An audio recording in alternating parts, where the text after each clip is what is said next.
They found, or I found, a hand grenade in my cottage as well. Yeah. And we had this exhibition, Jenna knows this story too, we had this exhibition which was called Dug Up in Bampton. Yeah. I thought, oh, I'd put the hand grenade in. And Janet got really upset. She said, you can't put a hand grenade in, it Well, might it was be dangerous. full of white powder. So she phoned Bryce Norton. And somebody phoned me and they said you have to call the police. I called the police. The police said no, you phone Bryce Norton again. So I phoned Bryce Norton again. So they phoned the bomb disposal people, and the bomb disposal person came around. He looked at it. He sat at my kitchen table. He scraped out the white powder with his penknife, handed it back to me. So it had a great big hole in it. It wasn't really dangerous, but anyway, Janet was worried about us exploding all the public that came in to look at the exhibition. No, well, those grenades, they have there's a pin. screw plug in the bottom, Yeah. which you take out and you put the fuse in. Yes. It's like a 2-2 bullet. Yes. Which I wouldn't know about that. And well, they come in various times. You know, once you've pulled the pin out and Oh yes. and you throw it, that Yes. releases the lever and the striker goes down, hits the end of the this 2-2 cartridge, Yeah. and that sends the there's like a short fuse that actually goes to the gunpowder. powder, you know. Yeah. And depending how, whether it's like a 4-second fuse or 6 or whatever, it goes off. See, I only In know that about it from time. films. Yeah. Pull the pin, count 3, throw. So Well, that's how nothing I happens until you there's a lever, Oh right. and when you pull the pin out, Yeah. as long as you hold that lever, you're all right. But once you Yes. throw it, of course, that lever flies off Yes. because it's sprung loaded, and this plunger goes down and Now- strikes the. Do you know all this because you've watched more films than me? Or No, because no, you no. were in the I was in the army. you were in the army? Yeah, I went in the. Oh, we should talk about this a little bit. Have we got time to talk about this a little bit? I've got as much time I as There you you went. go. Yeah, I'd done national service, Did you? so I've thrown a few of those. Right. Yeah. Yeah, to get in this trench, and the officer was stood by the side, and you had to prepare to throw and Yeah. throw, and of course, when he threw it, I was down in the trench. He got on the collar and pulled me back out. He said, "You've got to observe it right down in the back." So what year was that you were doing your national service? 1954. Oh, 1954. Yeah, Probably about the same time my 54, brother did. 56. So where did you go for national service? Were you just in Britain or were you? No, I went to Taunton. I was put in the Somerset Light Infantry, Uh-huh. and I'd done 10 weeks basic training down there. Then come home on embarkation leave and was sent out to Malaya.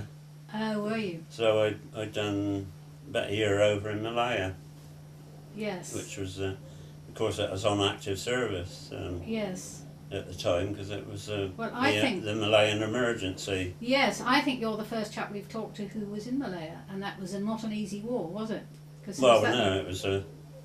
It Not- was nasty well, it was condition. mostly patrolling, trying to find these terrorists, Mm, which wasn't very easy. mm, It was the hardest part was the conditions, you know, because we get bitten to death with mosquitoes and all sorts, and a lot of the chaps used to get these jungle sores down their legs if you had a little nick with a thorn or something. yeah. It'd turn septic, and you'd end up with these things about that big all down your legs, and they used to all fester and How were they treated? Did they put sulphur powder onto it? Or Yeah. were they just left with yeah, sulphur powder? powder, yeah. Yeah. Very Well, pretty, after I'd been out there, about 2 or 3 months, because one of the patrol used to be a medic. Yeah. Well, supposed to be a medic. Okay, yeah. Anyway, this chap was going home for demob, and our officer decided I'd be a good replacement. And what So was your medical experience? So I was sent on a medical course for about 2 weeks. That's amazing. You can learn a lot about, can't you, in 2 weeks? That's When you see amazing. these medics, you know, in Afghanistan and stuff, and And they've done several years, usually, haven't well, they? yeah, I mean, they were proper medics, Yes. not like Not on a 2-week course. no. No.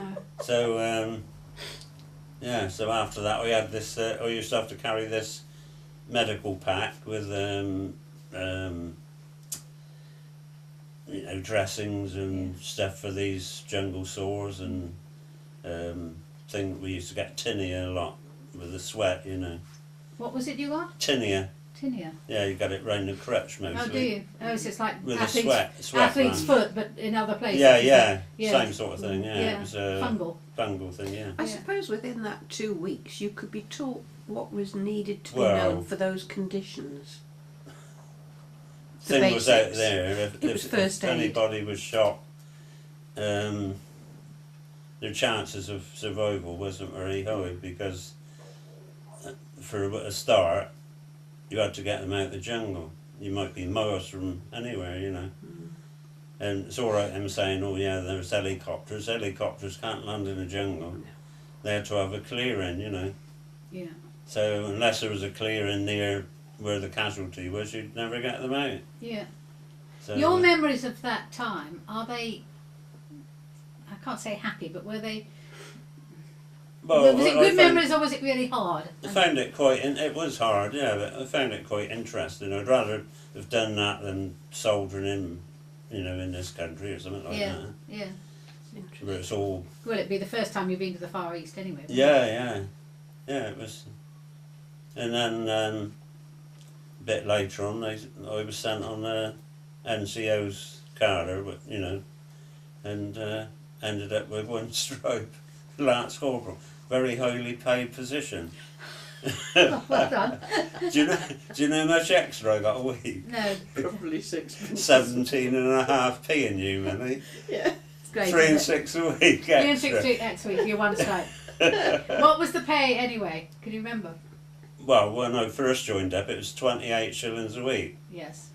of which we only got That's 22. just £1. we got 22 and sixpence, and Yeah. the rest was put into like a fund, so that if we lost any kit, we got some money to pay for the replacement. Good heavens. So when you got 22 and 6 a week to start with, Yeah, you have to translate that. That's £1, yeah, 12 pence, isn't it? yeah, Yeah, a week. yeah.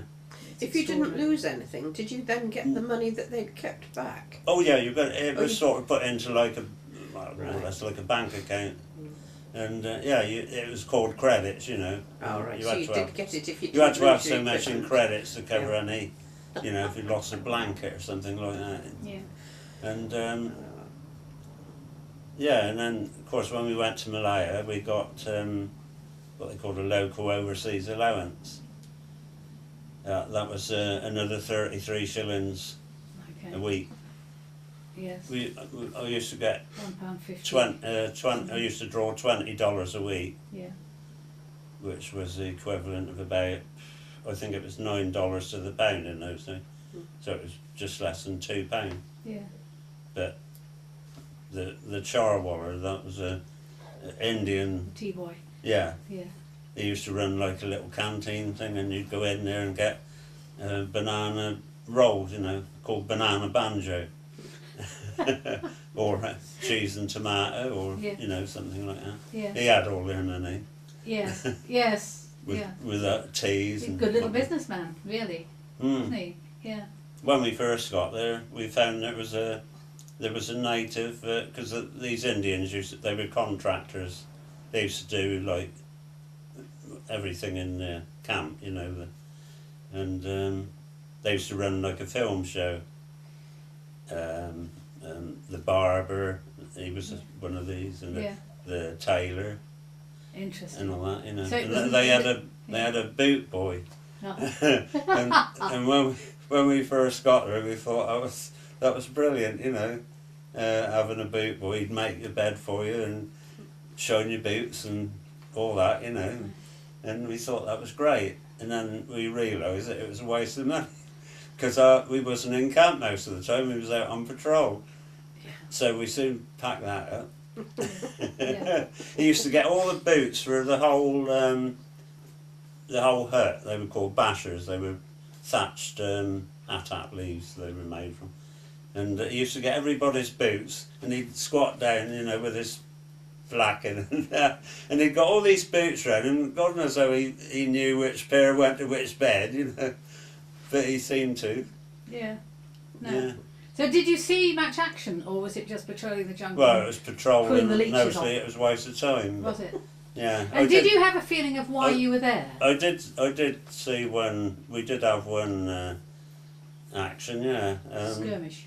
Because I was made leading scout as Yeah. well, and I was like used to lead the patrol. Yeah. And on this particular one of these terrorists surrendered on the morning that we was actually going into this area, and we'd heard that this chap had surrendered, so we were sent there, and a platoon from C. Well, I was in B company, and there was a platoon from C company was sent. We were both sent there together, but they had an officer, and their platoon only had a sergeant, so he was in charge. So it was. Anyway, we picked this chap up, and he took us to where he'd hidden his weapon, and they got him to. Would he agree to help find his mates? So yeah, he was quite in agreement with that. So this officer selected a patrol out of the 2 platoons. He didn't take everybody, and I was one of them. Instead of being at the front of the patrol, I ended up what they called Taylor and Charlie. I was the last man. And anyway, we picked up their tracks with the help of the tracker dog and this surrendered chap. And we used to have E-band trackers from Sarawak in Borneo. They used to live in the jungle. They knew it like the back of their hand, you know. Each patrol used to have at least one of those with you to, you know, help with the tracking. If you found any tracks, you could follow it almost at a run. Yeah. Fresh air. And anyway, we found their tracks in the end, and we started following these tracks, and eventually we found where they'd camped the night before. We were sort of about a day behind. Yeah. And we found where they'd camped overnight, and then we stayed there and moved on the next day, and we went about a couple of days and found another where they'd camped up, and found that they'd had apparently they'd shot a wild pig, and they'd had a good feast on that, and they'd made themselves sick and that. So anyway, they had to bring us some food forward, because he didn't want an airdrop, because they might hear the planes and they'd realise we was on their tail, you know. So they had to get the rest of these chaps that had been left behind to bring food, some more food, because we only had we'd only had 2 days with it. And one of the chaps that was bringing this food forward, he suddenly veered off the track and collapsed. He died. He had peritonitis. He had a burst appendix. He hadn't even told anybody he was bad. Perhaps everybody was so used to Nobody knew stomach until he suddenly collapsed. Terrible. Terrible. Unfortunately, he died. And anyway, this food arrived, so we carried on about another 2 days tracking these, and kept finding where they'd been the night before, sort of thing. And then it was on a Sunday we caught up with them. Well, yeah, we caught up with them on this Sunday afternoon. We found this big camp, an old bandit camp, and anyway, just after that we was going along the top of this ridge, and then we sort of turned right down the side of this ridge. It was quite steep, and we just started going down there, and the patrol came to a halt. So thought it'd just stop for a smoke. So, and the next minute, I'd never heard gunfire like it. It was just a roar of, you know, there was Bren guns and. From your side, from your British side. Well, I didn't know, because they hadn't told us anything, because usually they used to send a signal back that, you know, something that they'd found something or something like that. But we didn't know anything until the shooting started. And we had the tracker dog at the back with us, and he was running around in circles, frightened to death of this noise, you know. Yes. And anyway, the shooting stopped, and I said, well, I wonder what's happened. You know, we didn't know whether we'd been ambushed or we'd caught them or what had happened. So anyway, I said, I'm going down to see what's happened. So I went down this hill, nearly got to the bottom, and all of a sudden a Bren gunner opened up, and we used to use tracer bullets in the Bren, so you could see where they were going, because they used to have them on a sling round their neck and fire them from the waist, you know. And I suddenly heard this Bren open up. You could tell it was a Bren with the sound of it, you know. And I saw these bullets flashing past me just to my left. Yeah. So I got behind a tree a bit quick. Anyway, that stopped and carried on, and went a little bit further, and that was to the bottom, and there was a little stream. And the other side, it went up like a bank about 15 feet high, I suppose. And there were steps had been cut in this bank. And I sort of got to that and looked up, and there was a little, like a platform they'd made, to like a sleeping platform, with a little thatched roof over the top. And there was, well, I could see there was somebody laid on it, and there was blood coming through the bottom, like water coming out of a tap. And anyway, I climbed up on this thing, and there was chaps all around, and there was some bodies laid in the undergrowth. And I went and had a look at this bloke on this thing, and he was blooming peppered with. And that was one of them. One of theirs, yeah. Yeah, yeah. And one of his eyes was hanging out down on his cheek, and he got bullet holes all over his face. And so they were actually surprised by your front patrol. Apparently, the officer and the leaders of the patrol had come down to the stream, saw these steps cut in the other bank, and realised that they were there. Yeah. And so him and the front few fired up at this one led on this thing. I mean, he was led to like that with his hands, but he probably asleep when they opened up. Tell me, when you're talking about it, it's as if you can see it in your mind's eye. Can you see it in your mind's eye very clearly? Well, yeah, it's as clear now as it was then, yes. because I often think about it. You know. Do you? Yeah. And do you think about it with panic or with excitement? No. It's just something that happened. You know. Yeah. And you know, it's all stuck in my mind ever since. Yeah. And did you then call them terrorists? Because I noticed you used the word bandit once, and then they used to call them bandits. They call them bandits, yeah. Either that or CTs. What's CT? Communist terrorists. Oh right. Okay. They were mostly Chinese. Because when during the war they were fighting the Japanese. Yeah. Sort of on their behalf. Yes. And the British dropped ammunition and arms and everything to them, and also one or two officers to train them.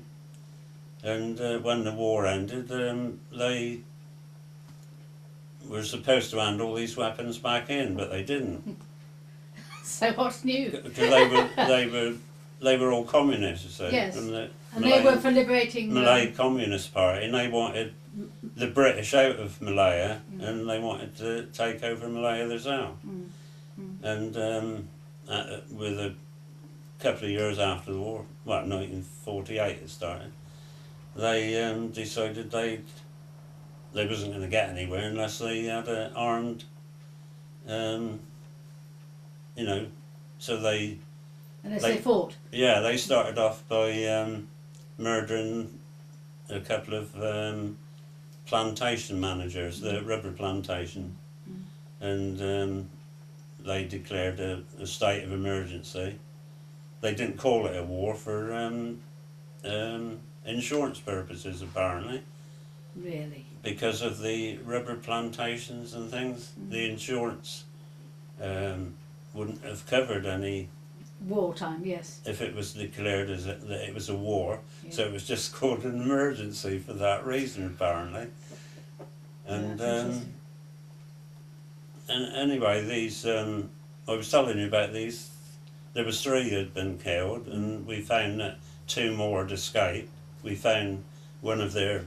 They used to wear like hockey boots, Canvas boots. and where one had tried to dash out, it went down into like another little stream, the other side of this thing, and on his way down this hill, one of his boots had come off, so he ended up with only 1 boot, and they'd gone into the stream, and we couldn't find their tracks and that, so we gave up on that. Yeah.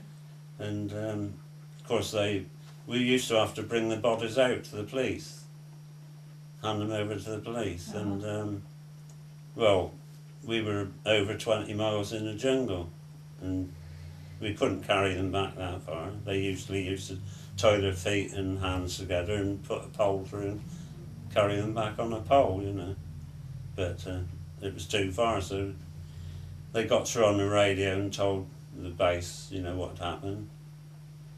And they said they reckon they knew where we were, whether they did or not. They said there's a helicopter clearing near you.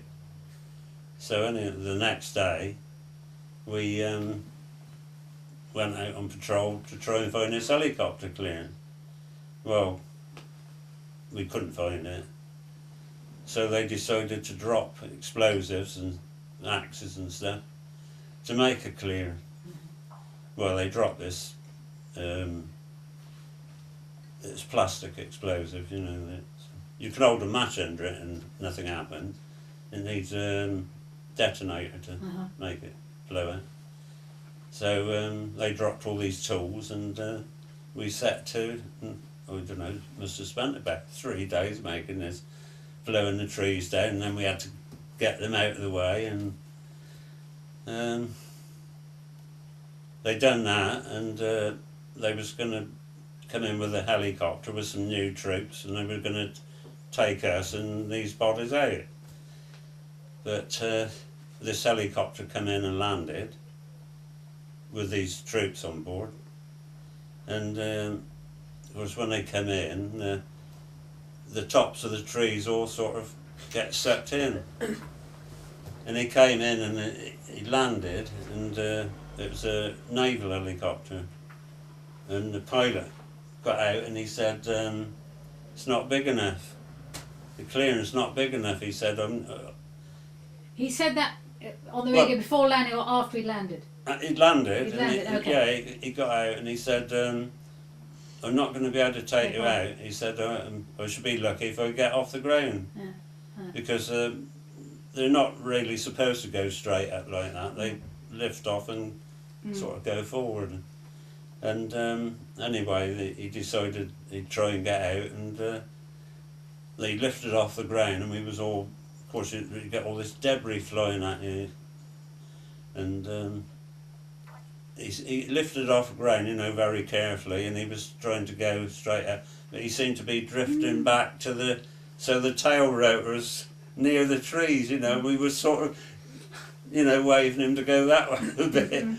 Anyway, he did get out, and so they said, well, we've had it now, we'll have to walk out, and the officer, I think he'd taken these people's fingerprints and taken photographs of them, because they all have to be identified, and because the police had records of the majority of them, and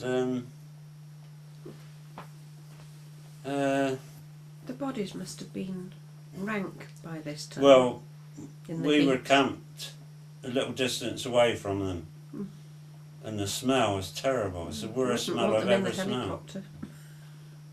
And because if anybody dies out there, they're buried next day, or they were then. Of course, they hadn't got a cold storage probably. But, and yeah, they smelled terrible. So So then you've done your 3 days to get there. You've got to, how long did it take you to get back? One day Oh, did it? we done it, yeah. But before we left, this officer said, "Well, you better go and bury them." So he sent some chaps out there to bury them, but they said they couldn't move them because they were rotten. They were running alive, and I think they got hold of their arm to sort of, and it just disintegrated. yeah. Wow. They all had things over their nose, you know, and Not a nice job. no, they just managed to make a bit of a scrape, a bit of earth out, and just about cover them, you know. You lost one of your chaps out there, though, didn't you? Well, we lost quite a few. But, One from Kidlington. yeah, the one from Kidlington, yeah. Do you have photographs of your time in Malaya? Yeah, You do? yeah. It'd be really interesting to have them on the archive. I don't think we've got any war records of And, anybody in Malaya.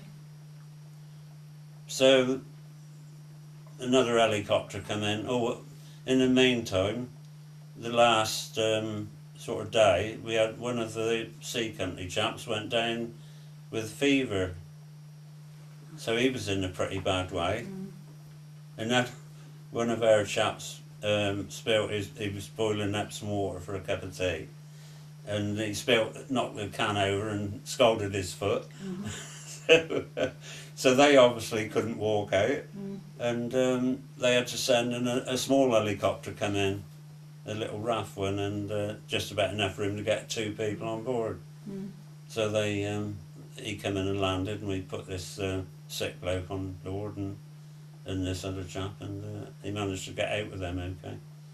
But the next morning, well, another one come over and dropped some supplies to us, and the next day we started we had a breakfast, you know, early breakfast, and it was sort of a forced march, and we were over 20 miles from where we had to be picked up, and we just got to this village at about 6 o'clock in the evening, just before it got dark, and yeah, it was a long walk that was. Yeah. And when you say a village, that'd be a Malay village. Yeah, it was. It was actually what they call a new village, because during that campaign, there was a lot of these what they called squatters, all round. Used to have like a little patch of rubber or something. Well, they rounded all those up and put them into new villages because they were handing food to these communists. Yes. And to stop them doing that, they decided to round them all up and make new villages for them. And were they happy with that? Well, I would have thought so, because they ended up with this particular village was right in the middle of a banana plantation. You know, everywhere you looked, it was just bananas. And of course, and they put a barbed wire around and had armed guards and everything to protect them, sort of thing. And that all helped to persuade these communists to give up. I mean, a lot of them used to give up in the end, and they used to drop leaflets from airplanes urging them to give up, and provided they hadn't done anything too serious, they'd even give them money, you know. So interesting. So it was a war of hearts as well as arms. Yeah. It took 12 years to sort it out. It was from 1948 to 1960. And how long were you there for? I was out there a year. Just a year? Yeah. Yeah. Unfortunately, I would have liked to finish my time, but our regiment had done 3 years. Oh, yeah. And they were due to come back home, so I had to come back with those. So did that mean I would have preferred to have stayed there and done the others. Did you have then another? It's 18 months, wasn't it, National? So did you have No, 2 years. Oh, it was 2 years. So did you have another year to do? I had another. Well, when I got home, I had about 8 months, I think. Yeah. To do. And where was that spent? Down at Plymouth, on the outskirts of Plymouth. Must have seemed very dull. Well, we had to do all retraining for like European type warfare on Dartmoor, so Uh-huh. that was a bit of a bug. Yeah, yeah. Because we come back from that hot climate there, and the first night we got to Taunton, it was a hard frost. And we had to, the regiment had to march through Taunton with a band at the front and everything, and band and bugles. 17 streets have taught me to march through. Did you? We went back, didn't we? You went back What, 4 to years Malaya? ago.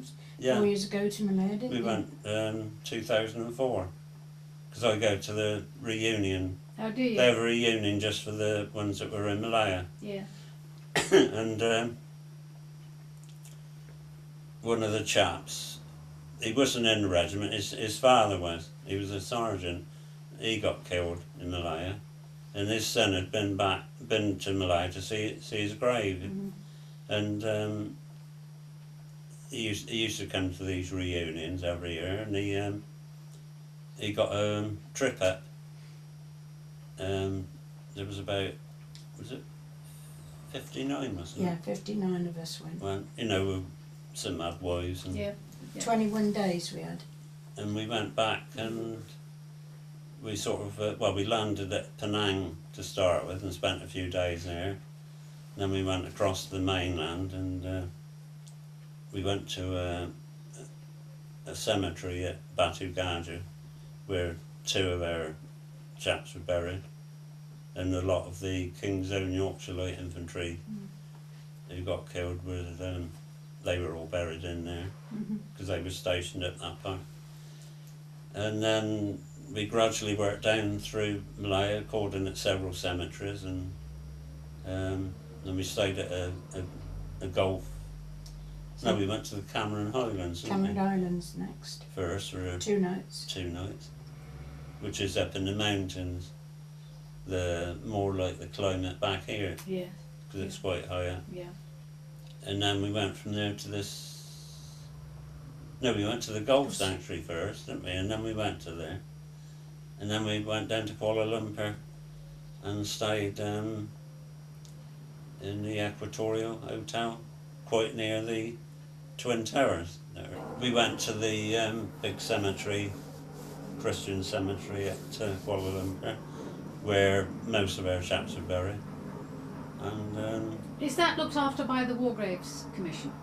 yeah, It is. well, that part was. Yeah. It wasn't just a military cemetery; it was a Okay. Christian cemetery. It Yes. was a The massive. rubber plantation people and so Well, yeah. I mean, some of the Chinese and that were buried in there, so right. obviously they were Christian. Yeah. Oh, they were lovely, weren't they? Oh, And magnificent.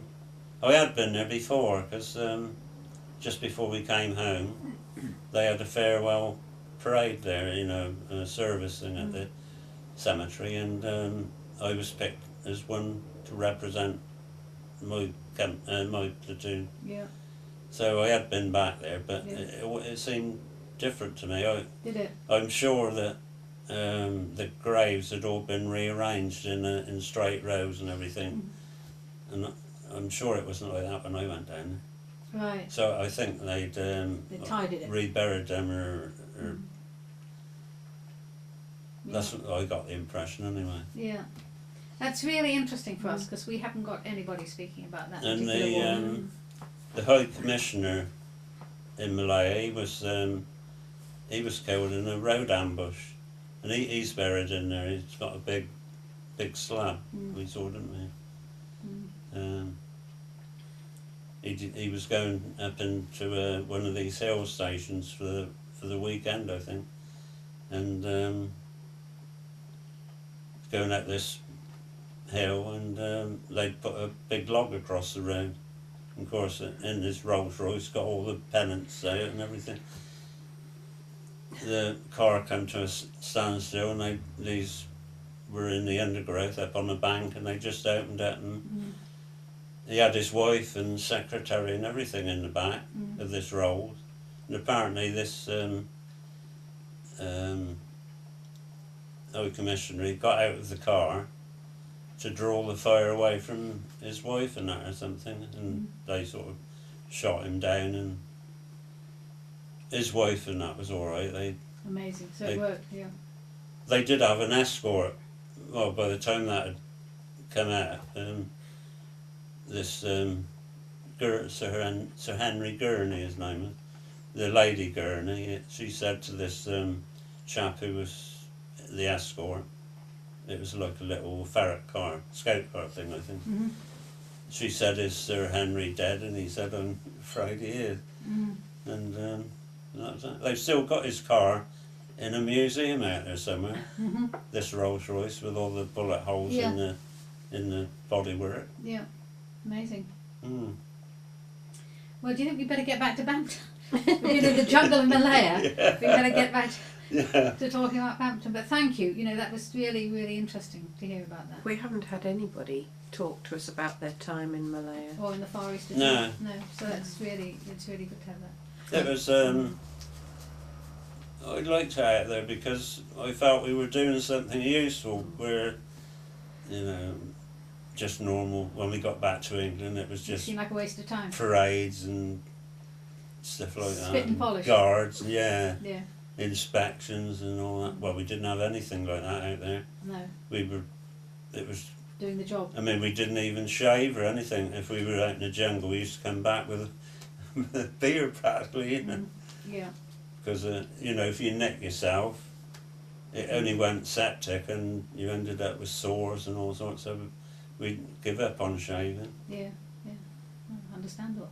I mean, and one area that when I first joined the company from the training out there was in the swamps. And, oh, it was dreadful in there. Is that full of leeches? You know, leeches and everything. And you was wading the, you know, water up to your waist sort of thing, Yeah. and it took you hours to, you know, you were lucky if you'd done 100 yards in an hour. Yeah. It was terrible. Yeah.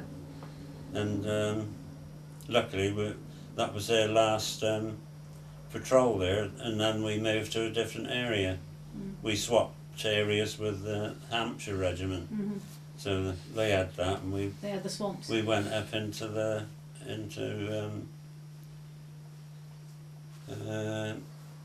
another area which was more hilly. Yeah. That place I was stationed at there, it's where the Kuala Lumpur International Airport is there now, Yeah. and it was called Sepang. It's where the Grand Prix circuit is Oh, really? now. Yeah. There's different times. But I mean, then it was, you'd sort of start off going through the rubber plantation, and then you'd get to this swampy bit, and it was, from then on it was just swamp. Yeah. There was like two big areas of it, the North Swamp and the South Swamp of the state of Selangor. It sounds like malaria land to me. I don't know. It was. Oh, in there it was terrible. Yeah. And I other was in there just 4 days, and the backs of my hands were swollen up here with mosquito bites. It was terrible. What did they give you for that? Did you have quinine? Well, we used to have Paladrin tablet every day. Oh, did you? Okay. Yeah. Yeah. We had to have, that was it. We started taking them on the boat on the way out, Yeah. and we had to take them one every day, and on the boat coming back. It took 29 days to get there That's amazing too, on isn't the it? troops. Yeah. Yeah. Amazing. When we flew back in 2004, we'd done 11 and a half hours, which seemed a long time when you sat on Yes. the plane, but Yeah. But different to compared 29 to- days. yeah, Yeah, because we, absolutely. we went to down through the Suez Canal and called in at Aden and Colombo in Ceylon, Yeah. Lovely. which is Sri Lanka now, Yeah. Yeah. Lovely. and then down to Singapore, and then caught the midnight train, no, 6 o'clock in the evening train, through Malaya to Kuala Lumpur. Lovely. Wonderful. I mean, that's a trip of a lifetime, isn't it? Well, for you, it's the second trip of a lifetime. Yeah, Different circumstances. yeah, yeah. Yes. Wonderful.